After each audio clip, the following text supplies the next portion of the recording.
Bismillahirrahmanirrahim. Alhamdulillahi Rabbil Alamin, wassalatu wassalamu ala Sayyidina wa Nabiyyina Muhammad, wa ala ahlihi tayyibin at-tahirin, wa sahbihi al-muntajabin, wa ala jami'i al-anbiya'i Allahi wal mursalin. Në emrin e Allahut, të gjithë mëshirshmet më shpëloti. Falënderimet më të sinqerta janë vetëm për Allahun e Madhëruar.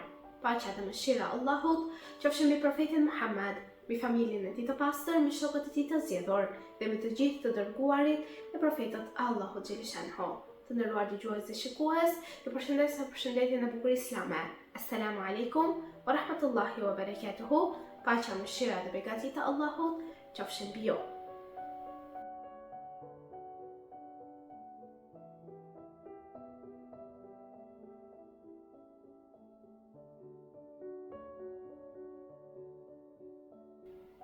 Muaji begat i Ramazanit është një udhëtim i thellë shpirtëror, ku njeriu përjeton një transformim të brendshëm që prek mendjen, zemrën, shpirtin dhe sjelljen e tij. Ky muaj nuk është vetëm muaj i ndalimit nga ushqimi dhe pirja, por një proces pastrimi, vetëdijësimi dhe afrimi me Zotin përmes dritës së Kuranit familjart. Në këtë muaj, besimtari ftohet të rizbuloj kuptimin e jetës, të forcoj lidhjen me krijuesin dhe të reflektoj mbi mirësinë si thelb i ekzistencës së tij. Muaji begat i Ramazanit përshkruhet si muaji i mëshirës, muaji i faljes dhe muaji i çlirimit shpirtëror, ku zemrat përgatiten të pranojnë dritën më të bukur, dritën hyjnore. Të nderuar dëgjues dhe shikues, do ju ftoja tashmë të ndiqnim së bashku 4 ajetet e para të surës Taghabun. Me emrin e Allahut, të gjithë mëshirshmit, mëshirëplotit. Allahun e përlëvdon gjithçka që gjendet në qiell dhe në tokë. Atij i takon pushteti e prorë dhe lavdia. Ai është i fuqishëm për çdo gjë. Është ai që ju krijoi juve, e megjithatë, disa prej jush janë mohues e disa besimtarë. Por Allahu e sheh mirë çdo gjë që bëni. Ai ka krijuar qiellin dhe tokën me të vërtetën, ju ka dhënë format tuaja dhe ju ka bërë ato të bukura. Të gjithë tek ai do të kthehemi. Ai di gjithçka që përmbajnë qiellin dhe toka. Ai di të fshehtat tuaja dhe ato që i bëni haptazi. Allahu i di të gjitha që keni ju në zemrat tuaja.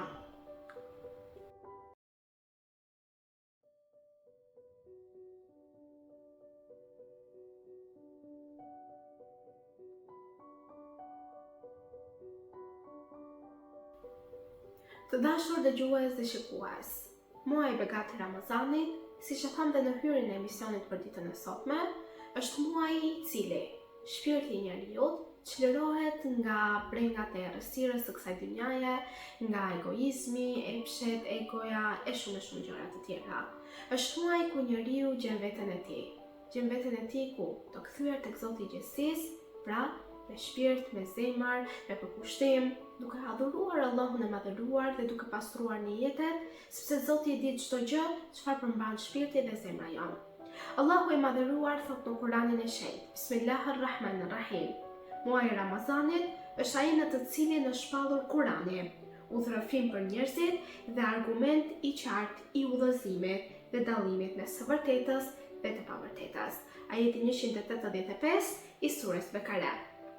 Pra për ditën e sotme të nderuar dëgjues dhe shikues, do të flasim rreth temës mirësia dhe drita e Kuranit familjart në muajin e begat të Ramazanit.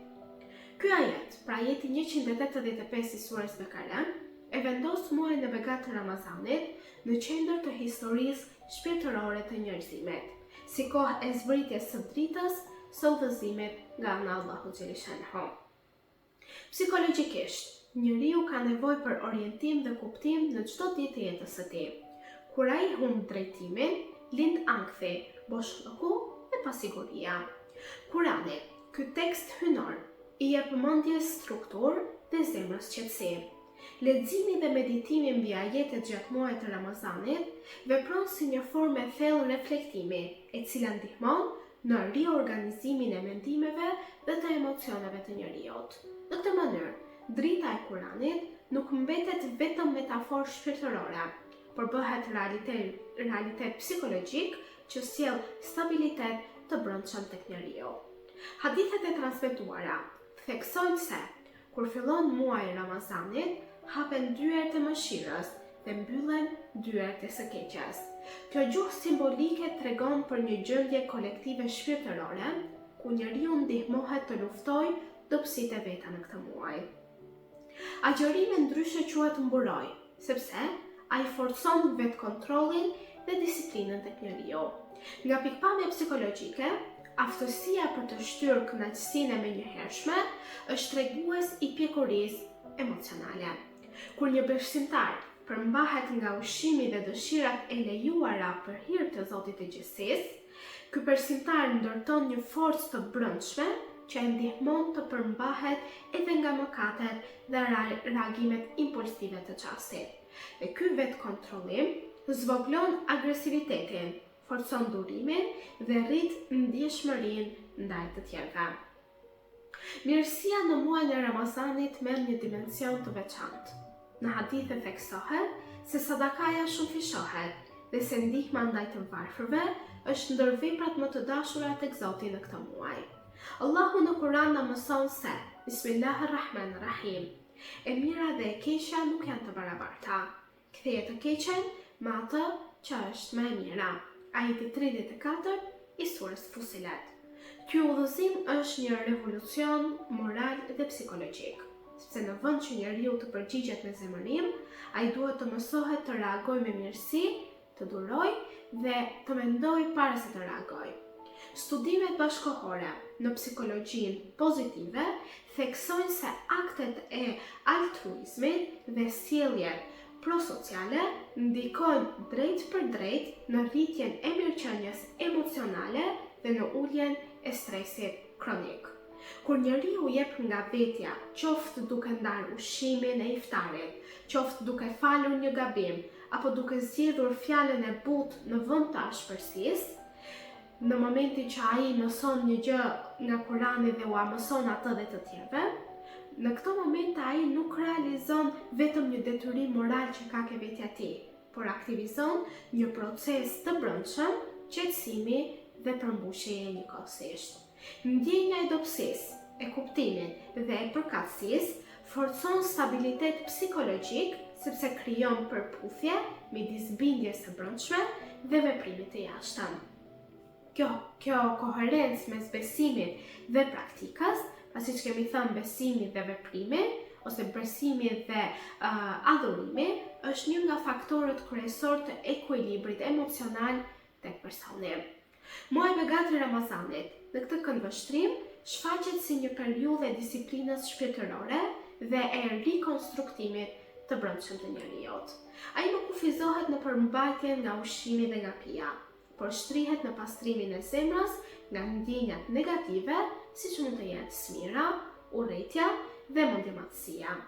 Në traditën islame, zemra konsiderohet si qendra e ndërgjegjes morale. Ajo është burimi i qëllimeve dhe i vendimeve të njeriut.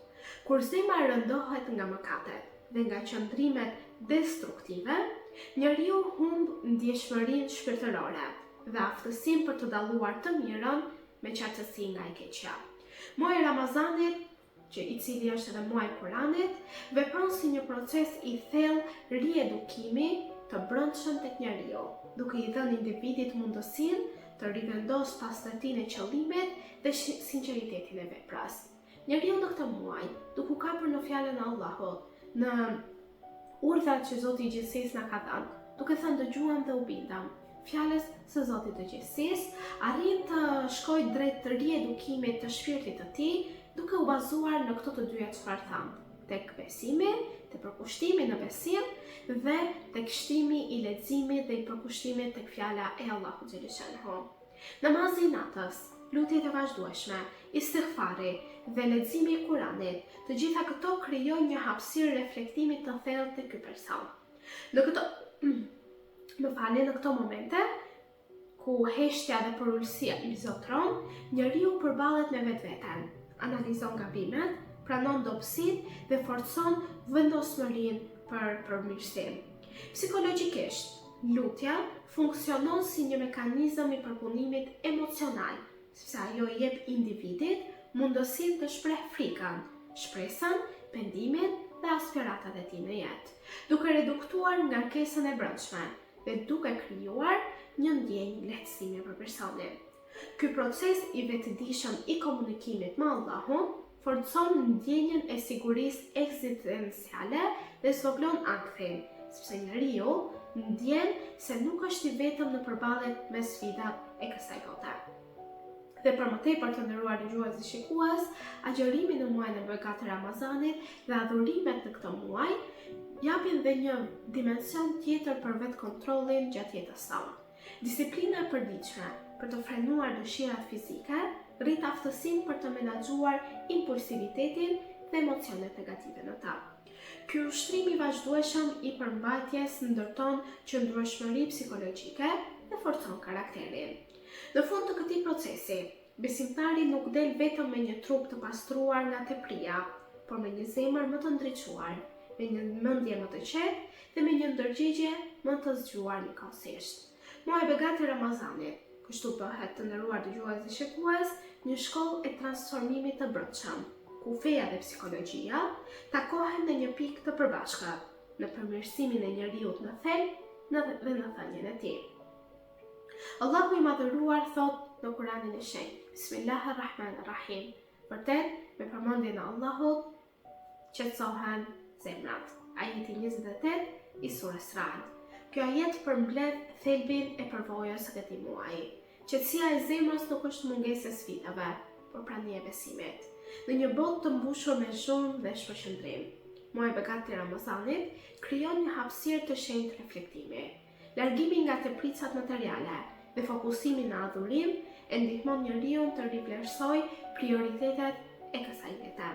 Ai kupton se lumturia e vërtet nuk buron nga konsumimi i pandërprer, por nga lidhja me Zotin dhe shërbimi ndaj të tjerëve. Drita e Kuranit në muajin e Ramazanit nuk është vetëm një dritë individuale ose intelektuale, por njëkohësisht është edhe një dritë shoqërore dhe morale. Ajo ndriçon rrugën e sjelljes së drejtë, e forcon ndjenjën e përgjegjësisë dhe e bën besimtarin më të vetëdijshëm për fjalët dhe veprat e tij. Në hadithe theksohet se një agjërim i vërtet nuk është vetëm largim nga ushqimi, por edhe nga gënjeshtra, përgojimi dhe padrejtësia. Kjo tregon se transformimi i muajit të Ramazanit është gjithëpërfshirës për çdo gjë dhe për çdo vepër që neve bëjmë gjatë jetës tonë. Sepse muaji i Ramazanit prek gjuhën, prek mendimin dhe prek zemrën e njeriut. Të nderuar dëgjues dhe shikues, mirësia dhe drita e Kuranit në muajin e Ramazanit përbën një realitet të ndërthurur shpirtëror dhe psikologjik. Përmes agjërimit, lutjes dhe bamirësisë, besimtari kalon nga errësira e zakoneve negative drejt një vetëdije më të lartë morale.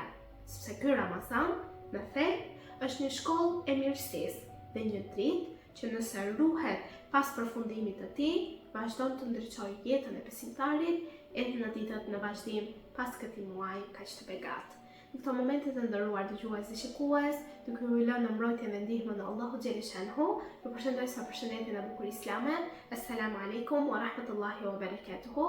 Paqja, mëshira dhe begatia e Allahut qofshin mbi ju.